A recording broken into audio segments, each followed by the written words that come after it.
भाव भैया का भाव बा भैया?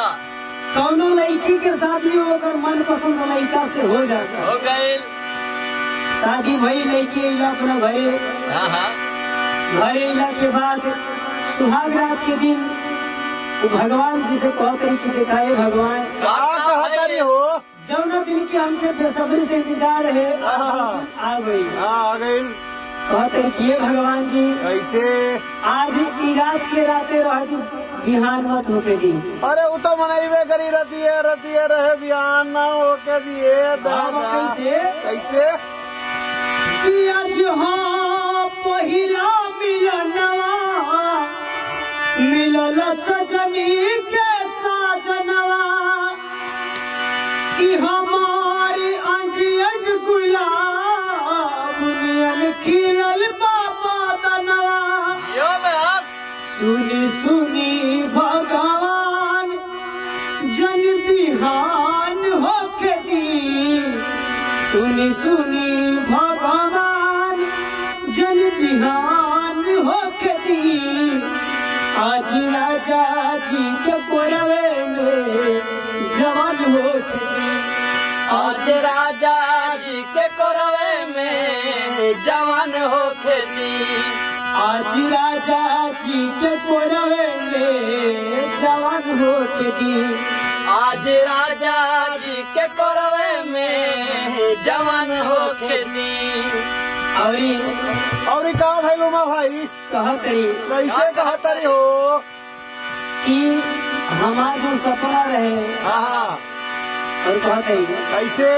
कि राजा जी के होठवा से होठ जाप सटी। अरे राजा जी के होठवा से होठ जाब साड़ी। इस सपना में देखो तो अली पहले हाँ रोजे देखत रही हो कि राजा जी के होठवा से होठ जाप सटी। अब हुकुर भुकुर बोले हमारा दिलवा के बाती। भूकुर भूकुर बारे हमारा दिलवा के बाती। और कहतरी कैसे हो?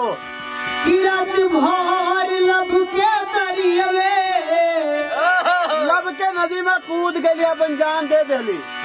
कि रात भर लब के दरियवे में नहान होके दी। आज राजा जी के कोरवे में जवान होके दी। आज राजा जी के कोरवे में जवान होके दी। आज राजा जी के कोरवे में जवान होके दी। और कहतरी कैसे कहतरी? तिरोगन कनाई पिया कोरा जब उठई है।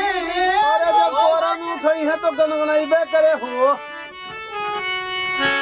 अरे रोगन कनाई जब कोरा में उठई है। अरे अजीत हो शंकर कैसे कहतरी व्यास? शंकर भोजपुरी हमर जियरा चरई है। शंकर भोजपुरी हमर जियरा चरई है। यरऊ आज तो दीवाना के परेशान होके दी। यरऊ आज तो कुलदीप के परेशान होके दी।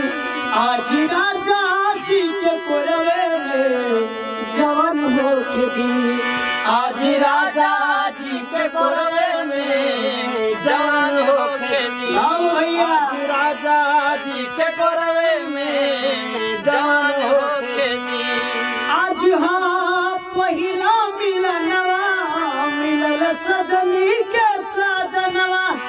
हमार आंगियन गुलाब नियन खिलल बाबा दनवा।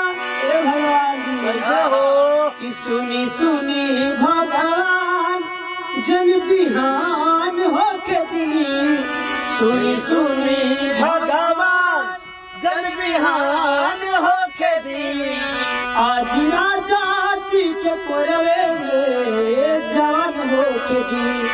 आज राजा जी के कोरवे में जवान हो खेती आज राजा जी के कोरवे में जवान हो खेती। अगर पसंद आई लोग तो हम चाहते हैं सभी लोग ज्यादा से ज्यादा शेयर करिए। आप लोग प्यारा आशीर्वाद तेजस्वी फिल्म और ES मौर्य देहाती कलाकार पेश के आप सब अपना आशीर्वाद जरूर दें। जय हो बिहार।